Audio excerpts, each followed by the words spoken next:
Palavra do Senhor que se encontra em Hebreus capítulo 12, versículo 14 e 15, que diz assim: Segui a paz com todos e a santificação, sem a qual ninguém verá o Senhor. Tendo cuidado de que ninguém se prive da graça de Deus e de que nenhuma raiz de amargura brotando vos perturbe e por ela muitos se contamine. Palavra do Senhor.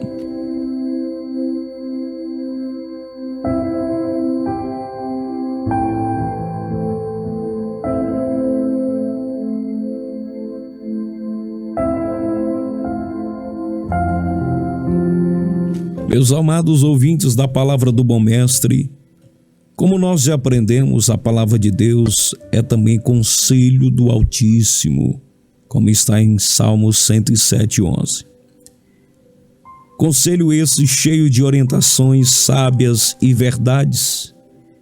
Verdades como, para sermos sábios nos últimos dias, devemos ouvir esse conselho e recebemos a sua correção. É o que deixa claro Provérbio 19:20. Em Hebreus, no capítulo 12, versículo 14 e 15, temos conselhos para termos um ano pleno no Senhor. A primeira advertência, o primeiro conselho é: seguir a paz com todos.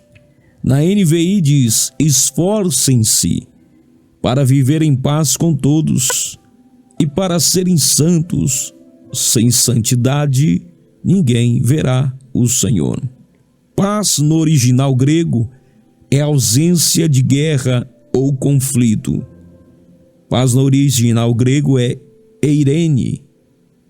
Viver, desejar ou manter a paz não somente nos mantém em harmonia com nós mesmos, mas também nos mantém em saúde e com saúde, capaz de promover em nosso espírito o refrigério para o crescimento e desenvolvimento emocional e espiritual no Senhor. Paulo também escreveu em Romanos 12:18 sobre essa paz, dizendo: se for possível, quando estiver em vós, tende paz com todos os homens. O que nos faz entender que só não desejamos essa paz quando não estamos em nós, no homem interior. Quando somos tomados pela velha natureza, o velho homem, abraçamos o conflito, provocando uma guerra. Enquanto Paulo está dizendo, se for possível, tenha paz com todos, o autor de Hebreus 12:14 aconselha, adverte, dizendo: segui a paz com todos. Procure, deseje a paz. Romanos 15:33 afirma que o nosso Deus é Deus de paz. Segui a paz com todos e a santificação, sem a qual ninguém verá o Senhor. Então, o primeiro conselho é seguir a paz com todos e a santificação. Não tem coisa melhor do que paz. Imagine uma casa em conflito. Conflito no casamento, conflito entre os filhos, conflito entre genro e nora, sogra e sogro. Imagine como seria o final do ano ou o início dele debaixo de conflito, debaixo de guerra. A paz não somente promove a harmonia, a paz não somente promove o bem-estar, como em Atos Apóstolos nos mostra que a igreja crescia porque havia paz. Um lar sem paz não tem como haver crescimento. É preciso identificar por onde a paz está se esvaindo. É preciso identificar quais são as circunstâncias que têm promovido guerra e anular, colocar por fim, derrubar esse obstáculo que faz com que a paz não perdure. Como Deus é Deus de paz, o próprio Deus irá promover situações para que a paz continue, ou exista, ou permaneça. Mas precisamos entender que a orientação de Deus bíblica para nós é que nós desejemos, é que nós procuremos, é que nós vivamos em paz. Imagina, há um filho que não conversa com o pai e por conta disso ambos não têm paz. Não tem paz no dormir, não tem paz nas datas comemorativas, porque uma comunhão foi quebrada e não é qualquer comunhão.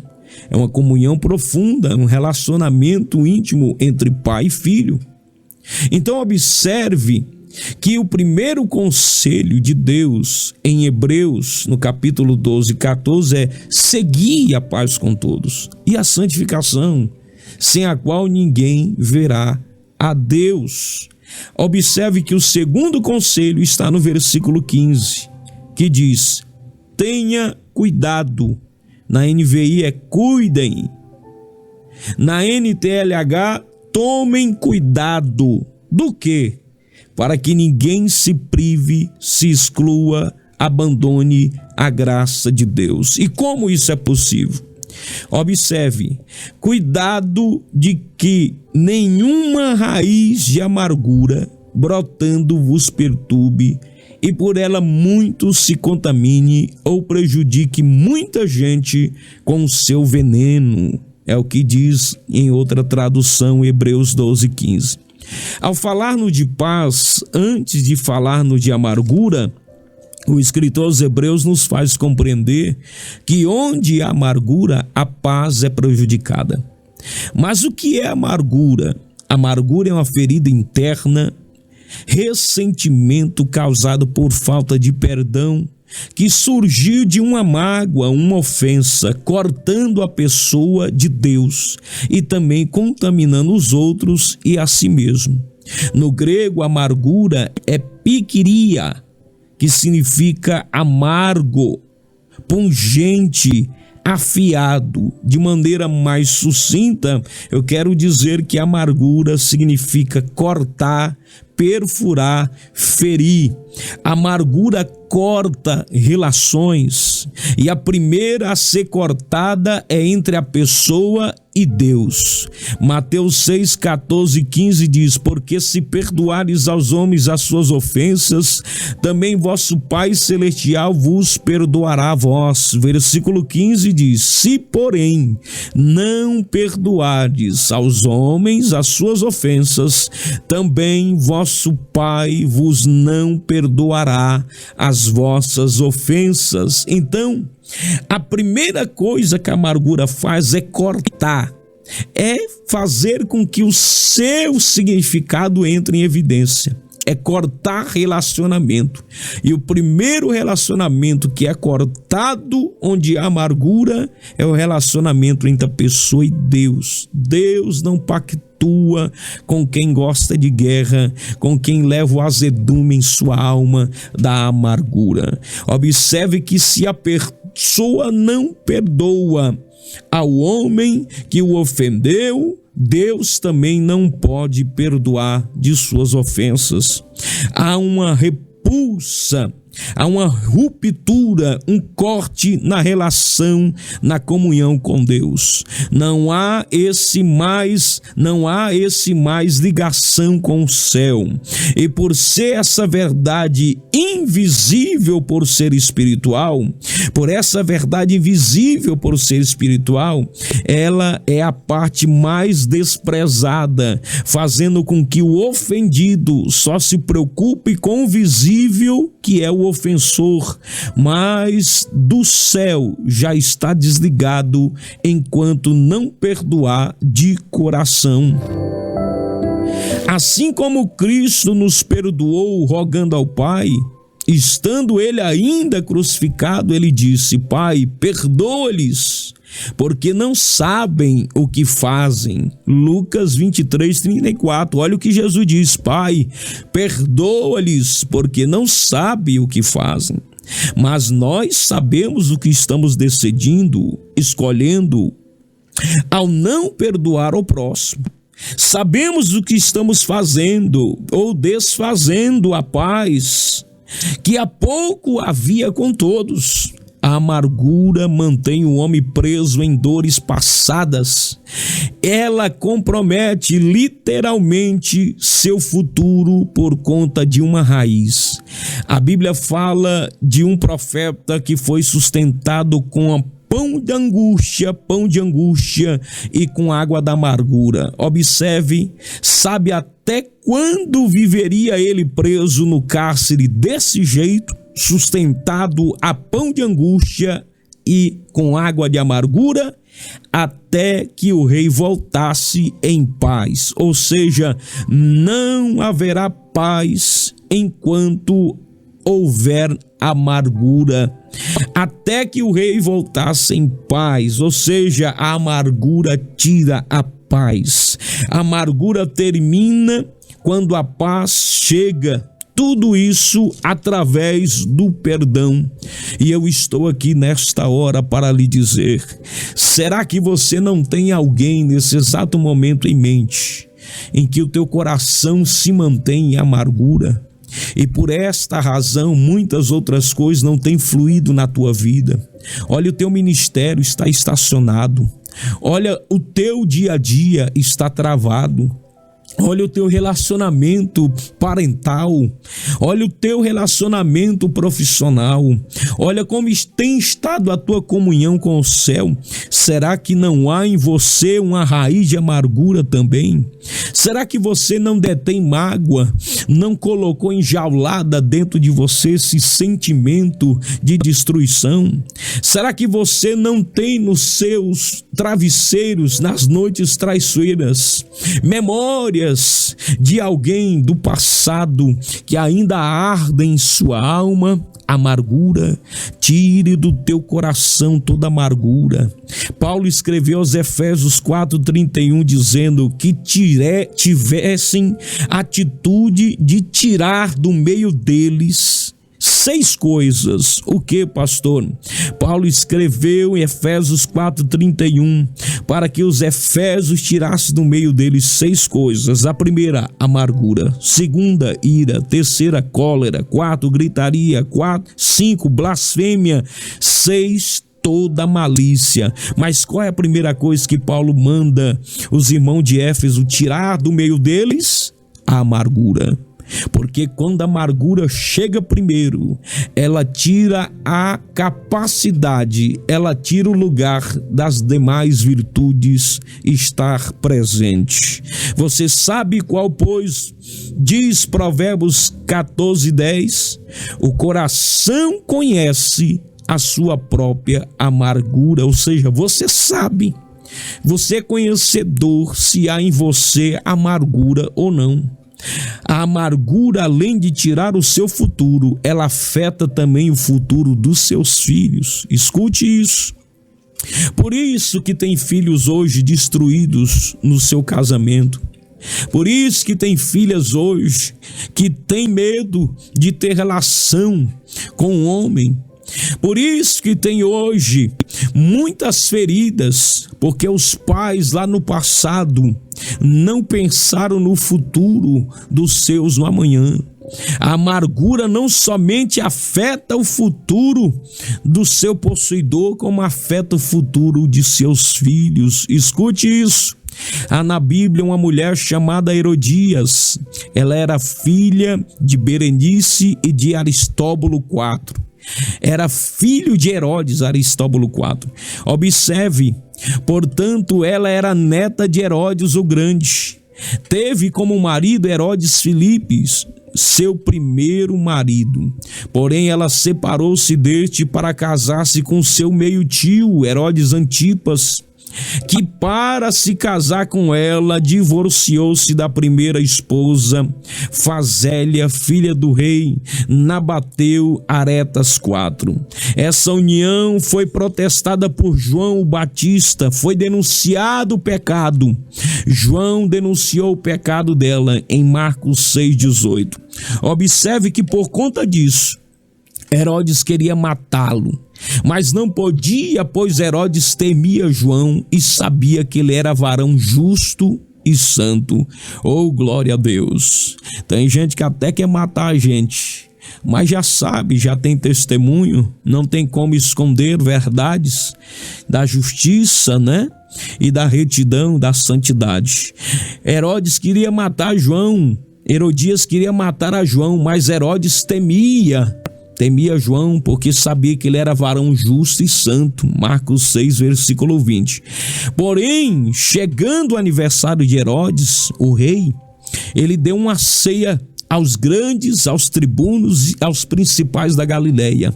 E a filha de Herodias, Salomé, ela entra na presença do rei dançando.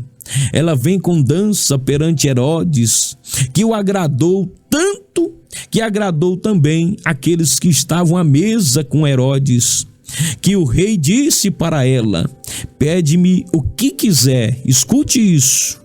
O rei Herodes disse para Salomé, filha de Herodias: pede-me o que quiser e eu te darei. E jurou-lhe dizendo: tudo que me pedires te darei, até metade do meu reino. Versículo 23. Você tem consciência disso? O rei ficou tão alegre com a dança da filha de Herodias, com a dança de Salomé, que ele propôs para ela um presente e jurou perante os convidados: diz: pede até metade do meu reino, que eu vou te dar se você quiser. Eu gostei demais dessa dança, irmão. Metade do reino, você tem ideia disso? Metade de um reino. Mas a amargura de Herodias latejou dentro dela e saltou de tal maneira. A menina corre na mãe e diz: mãe, e aí, mãe, o que eu peço? Olha o que a mãe vai pedir. Minha filha, pede a cabeça de João Batista numa bandeja. Pede. Mas mãe, ele disse que vai me dar o que eu pedi. Eu posso, a nossa vida pode mudar, mãe. A vida da tua filha, a minha vida pode mudar. Até metade do reino ele vai me dar. Minha filha, não, você não vai pedir metade do reino, riqueza nenhuma. Você não vai ser promovida hoje. Você vai pedir a cabeça de João Batista na bandeja. Eu quero a cabeça de João Batista. A mágoa de Herodias fez com que a sua filha perdesse um futuro. Ela pede então, no lugar da metade do reino, ela pede a cabeça de um homem, de um servo do Senhor. Esta cabeça que não lhe serviria para nada. Mas olha o que faz a amargura: afeta o seu possuidor e os seus descendentes. Eu quero dizer para você que está com amargura, para você que está com raiva, com ódio, para você que não liberou perdão, para você que não libera perdão de jeito nenhum. Olha para os teus filhos, dá uma analisada, dá uma observada, faz uma reflexão de 5 minutos, vê se não tem alguma coisa intrínseca.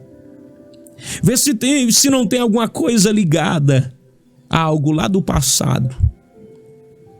A amargura de hoje prejudica o futuro no amanhã.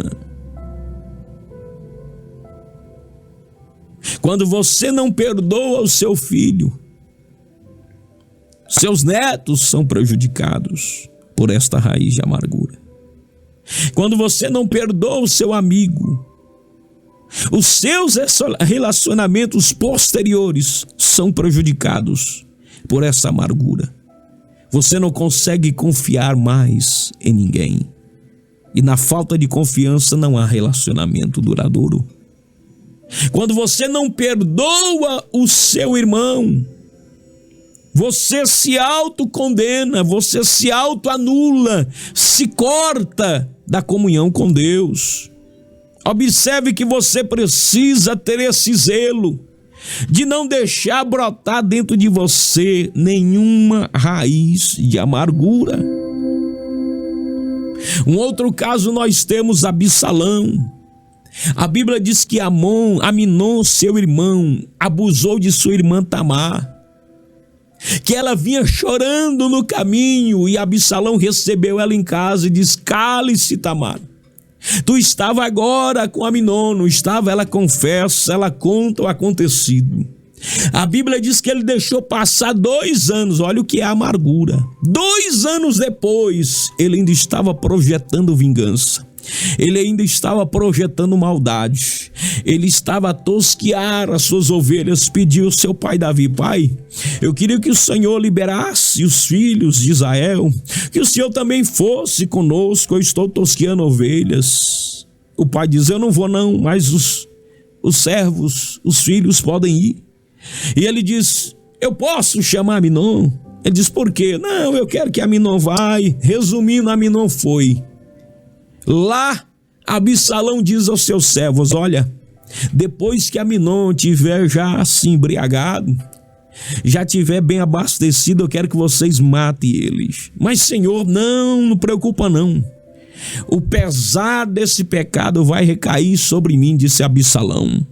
Pode ficar tranquilo, vocês matam ele, porque vocês estarão livres desse sangue por estarem em obediência. Olha o que é obediência. Livra até do sangue. Olha o que aconteceu, meu irmão. Absalão matou o próprio irmão porque carregou dentro de si 2 anos de mágoa. Alguém sempre morre onde a mágoa está presente. Sempre haverá morte. No lar, na história, na família, espiritual, sempre haverá tragédia onde a amargura está em cena. A amargura permanece quando o homem carnal está fortalecido. Por que da importância de alguém buscar em Deus o batismo com o Espírito Santo? Porque este revestimento capacita o homem a enxergar suas misérias e faz com que ele se humilhe diante do Senhor. Um homem dirigido pelo Espírito, que anda no Espírito, que vive no Espírito, é diferente. Olha Davi, 2 Samuel, salvo engano, capítulo 1. A palavra do Senhor diz que um jovem amalequita vem da guerra. A Bíblia diz que ele chega a Davi para trazer notícias. No pensamento dele, essa notícia vai agradar a Davi. Qual que é a notícia? Que o rei Saul morreu. A Bíblia diz que depois da morte de Saul, esse jovem volta. Ele vai ter com Davi, porque Davi ficou 2 dias em Ziclag. E ao 3º dia, esse homem chega do arraial de Saul com vestes rotas, com terra na cabeça, e a Bíblia diz que chegando a Davi, ele se lança no chão, ele se inclina, e Davi pergunta: de onde você vem? E ele diz: eu escapei do exército de Israel. E Davi diz: como foi lá isso? Peço, dize-me, me diga agora. Como foi isso? E o jovem disse: o povo fugiu da batalha e muitos do povo caiu e morreu, assim como também Saul e Jonatas, seu filho, foram mortos. E disse Davi ao jovem: como sabes tu que Saul e Jonatas, seu filho, estão mortos? E o jovem disse, que lhe dava a notícia, disse assim: cheguei por acaso à montanha de Gilboa, e eis que Saul estava encostado sobre a sua lança, e eis que os carros e os capitões de cavalaria apertavam com ele. E ele, olhando para trás de si, viu-me a mim, e chamou-me e disse: eis-me aqui. E ele disse: que és tu? Ele disse: eu sou amalequita. Peço-te, arremessa-te contra mim e me mate, porque a angústia me tem cercado, por toda a minha vida está ainda em mim. E aquele momento, aquele jovem arremessou-se sobre Saul, e ele diz para Davi: eu matei ele, porque bem sabia que não veria depois daquela queda. Tomei a coroa da cabeça de Saul e a manilha que trazia no braço, e trouxe para ti, meu senhor Davi. Esse jovem amalequita esperava que Davi se alegrasse com a morte do rei, do ungido do Senhor. Mas olha a diferença do homem que vive no Espírito e que é cheio do Espírito. A Bíblia diz que Davi rasgou suas vestes, como também todos que estavam com ele, prantearam, choraram, jejuaram à tarde, até a tarde por Saul e Jonathan. Pelo povo do Senhor chorou Davi, pela casa de Israel, porque tinha caído o rei à espada. E disse Davi ao jovem que trouxe a notícia: de onde és tu? Ele diz: eu sou filho de homem estrangeiro amalequita.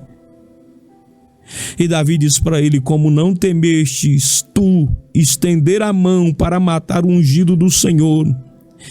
Então chamou Davi um dos jovens, um dos servos, e diz: chega e lança-te sobre ele. E o feriu, e o matou, e ele morreu. Meu irmão, ele achou que Davi ia se alegrar com a morte do ungido do Senhor. E olha que Saul perseguiu muito a Davi, mas Davi nunca intentou matar Saul. Deus até entregou Saul na mão de Davi, mas Davi disse: longe de mim tocar naquele que Deus escolheu, no ungido de Deus. Porém um amalequita não.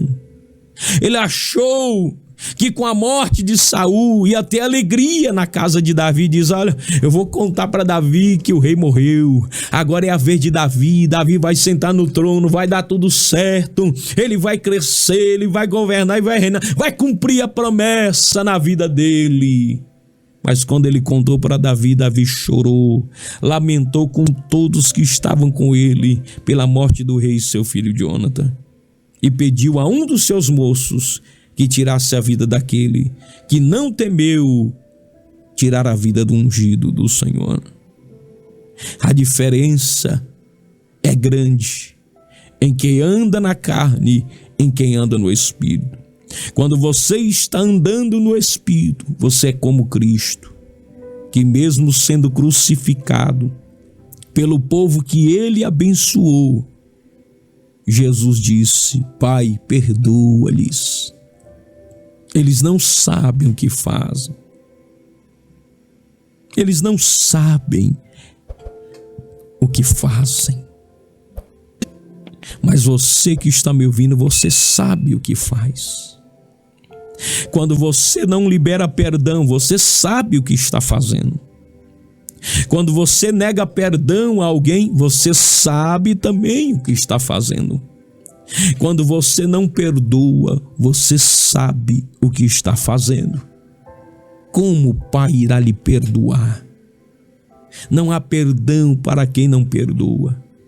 E eu estou aqui nesta hora para lhe dizer: perdoe. Não quero entrar o ano de 2026. Não quero entrar o próximo ano com esse ressentimento, com essa raiz podre crescendo dentro de você. E essa raiz de amargura era tão terrível que mesmo que você não regue, mesmo que em sã consciência você não invista nela, ela cresce, ela se alastra, ela se espalha, pega a boca do teu filho, pega a boca da esposa, pega a boca do marido, e ela vai se estendendo, destruindo, e como diz o autor aos Hebreus, contaminando a outros. Porque o amargurado, ele não está contente de só ele sentir amargura por aquele.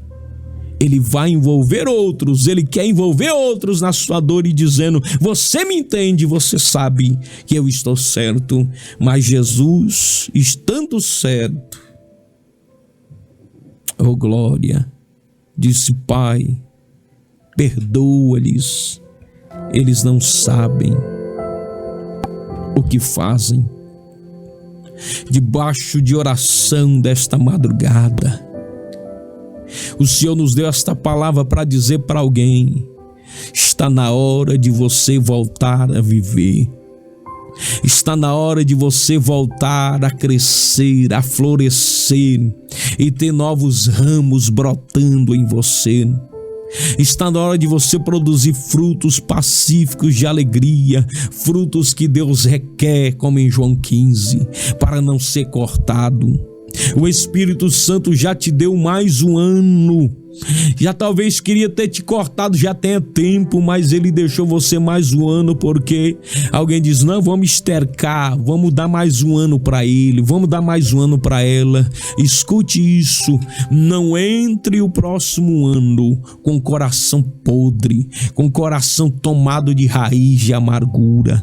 Libere perdão, perdoe, peça perdão, faça direito, não faça meia boca, não escondido, não.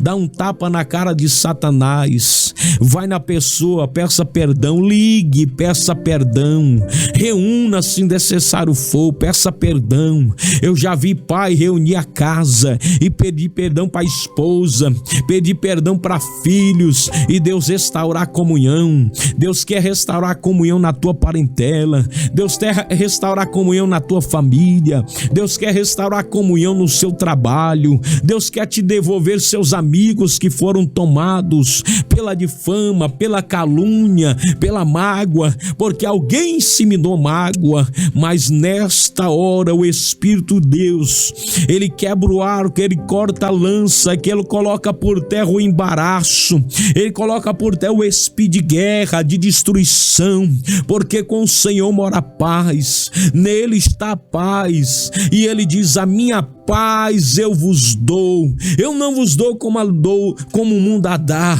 a minha paz é diferente, aleluia, ela excede o entendimento. Nesta hora é hora de você viver em paz.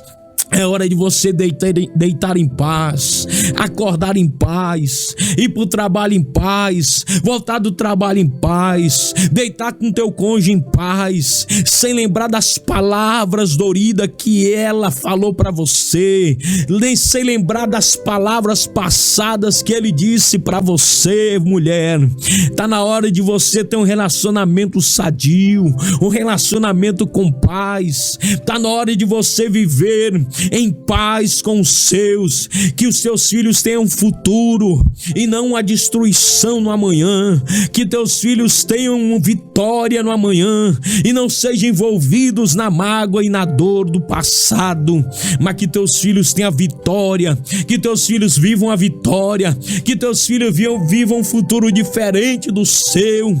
Você talvez perdeu anos sendo tomados pelo ódio, pela mágoa, pela revolta, querendo o que é alheio, querendo tomar o que é dos outros, querendo o que os outros tinham, querendo estar no lugar do outro. Eu quero lhe dizer para você, Deus não erra endereço. Se Deus deu para o outro, é do outro. Se Deus chamou o outro, é o outro. Você tem que entender o teu lugar. E Paulo diz, permaneça naquilo que foi chamado. Se é servir, sirva. Se é prestar serviço, preste serviço. Entenda que você não pode viver em guerra só porque não chegou onde queria chegar ou não tem o que queria ter. Deus não erra presente, Deus não erra chamado. Quando Deus chama, é Deus. Quando o homem chama, cai e para. Ouvimos no sábado passado o servo do Senhor pregando. Quando é o homem que chamou, aquele que foi chamado, levantado, não dá seguimento, ele para, porque ele não foi chamado por Deus. Mas aquele que é chamado por Deus, ele se recusa a parar, ele se recusa a desistir, ele se recusa a abandonar o posto, ele se recusa a sair do quartel, porque foi Deus que chamou ele. Deus chamou Judas, Deus chamou Pedro, mas Pedro não deixou Satanás entrar nele. Satanás usou a boca dele, mas Pedro não deixou usar sua vida. Porém Judas deixou com que Satanás usasse toda a sua vida, seu corpo, sua boca, seus pensamentos, seus sentimentos foram tomados. E a palavra dizia, entrou Satanás em Judas. Pedro negou Jesus 3 vezes. Satanás em Judas, meu irmão, fez algo uma única vez. Qual a diferença de Pedro para Judas? É que Pedro não deixou Satanás entrar nele, e Pedro foi restaurado, e Judas se suicidou. Eu quero dizer para você, meu querido, minha querida que está me ouvindo nesta hora, não deixe a mágoa destruir o teu futuro e nem o futuro dos teus filhos. Perdoe como Cristo perdoou e mantenha comunhão com Deus, mantenha comunhão com o céu, mantenha comunhão com a tua família, que deseja a saúde do teu lar, deseja a saúde do teu casamento, deseja a saúde dos teus filhos. Não pense só em você, não seja egocêntrico, não seja egoísta, pense nos outros, pense na tua família, pense nos teus filhos, pense no teu casamento, pense no teu povo, pense na cidade, busque pela cidade, na sua paz vós tereis paz.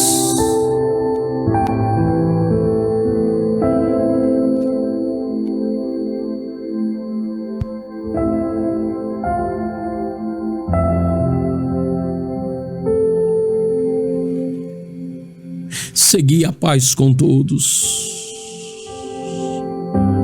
Segui a paz com todos. Cuidem-se para que nenhuma raiz de amargura brotando cause-lhe desgraças. Cuidem-se. Cuidem-se, diz o autor aos Hebreus, cuidem-se de que nenhuma raiz de amargura brotando vos perturbe e por ela muito se contamine ou prejudique quem muita gente está perto de você com esse veneno. 2 conselhos: segui a paz com todos e a santificação. Segundo conselho, tenha cuidado de que nenhuma raiz de amargura brotando vos perturbe e por ela muitos se contaminem. Livre-se da amargura. Livre-se da amargura. Livre-se da doença, do leito de morte que diariamente vai consumindo as forças. Vai perdendo a alegria da vida, vai perdendo a alegria da cidade, até buscar em outros prazeres felicidade. Mas você sabe o que tem que fazer. Não deixe o ano acabar sem perdoar. Perdoe, livre-se dessa amargura. Jesus te ama e ama também quem lhe ofendeu. Quem lhe ofendeu até já foi perdoado por Deus, mas você precisa liberar esse perdão para que você seja perdoado também. Amém? Vamos orar ao Senhor.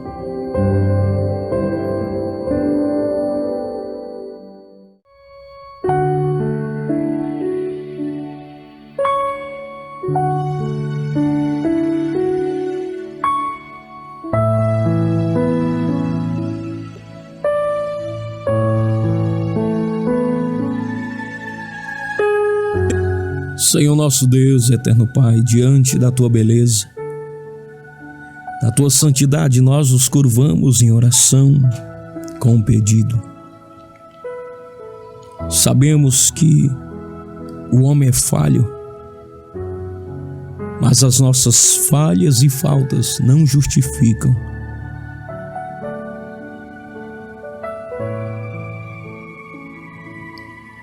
a nossa resistência em perdoar. Que o Senhor que nos ensinou a oração modelo, a oração do Pai Nosso, antes mesmo de chegar ao Gólgota, dissera: perdoa as nossas dívidas, assim como nós perdoamos os nossos devedores. Não nos deixe cair em tentação, mas livra-nos do mal. Oração modelo que o Senhor deixou para nós. E eu peço a Ti por esse homem, por essa mulher, que perderam muitos anos, muito tempo da sua vida, cativos, Senhor, na amargura, cativos, Senhor, no ressentimento, perderam oportunidades, perderam comunhão, porque não liberaram o perdão. Mas eu estou aqui no nome de Jesus agora com esta, dizendo: perdoa-nos, Senhor, perdoa ele, perdoa ela. Dê mais uma oportunidade, mais uma chance. Que seja apagado da dor do coração o passado, o que foi feito ou deixado de fazer por ele e por ela. Perdoe o pai dela, perdoe o pai dele, perdoe seus pais, perdoe, Senhor, perdoe o cônjuge dele, perdoe o cônjuge dela. Mas não permita que este homem, essa mulher viva nessa terra por viver, sem graça, sem futuro, porque aprendemos que não há futuro para o amargurado, nem para ele, nem para os seus. E eu estou aqui dizendo: Senhor, perdoa-nos outra vez, que esse coração tenha cura, que esta alma tenha cura, que esse pensamento seja livre do opressor que insiste em perseguir, que o principado maligno que tem perturbado os seus dias vá embora, porque ela nesta hora estão perdoando aqueles que lhes têm ofendido, assim como o Senhor perdoou. Ouviram a tua palavra, Senhor, e aceitaram o teu conselho, e agora vão viver em paz, para que o Senhor cresça e eles diminuam. Apareça, Deus, que nessa nova oportunidade que o Senhor der a eles, a nós, tenhamos dias melhores, dias de paz, porque o Senhor é Deus de paz.